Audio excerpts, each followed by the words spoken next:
ta maka.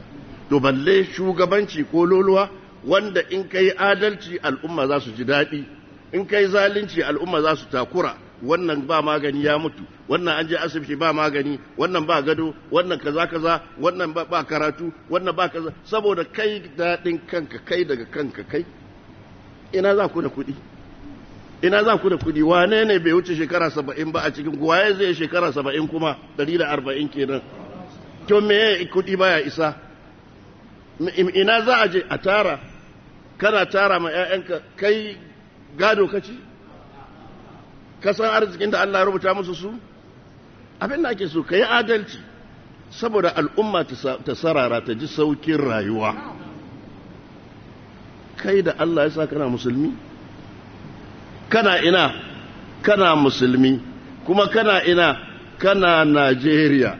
Najeriya nan duk kasashen Afirka fa ba kasar da ta kai Najeriya. Najeriya nan kuma duk ba abin da ya kai arewa. Arewa din nan kuma ba inda ya kai Kano. Addini da ilimi da komai da komai. Ashe in Allah ya ɗora maka nauyi na al'umman Kano, to ma'ana ka tabbatar da Allah yana son ka da alkhairi. Inda zaka nema lahira zaka nema, duniya ka gama da ita. Duniya ka gama da ita. An fahimta?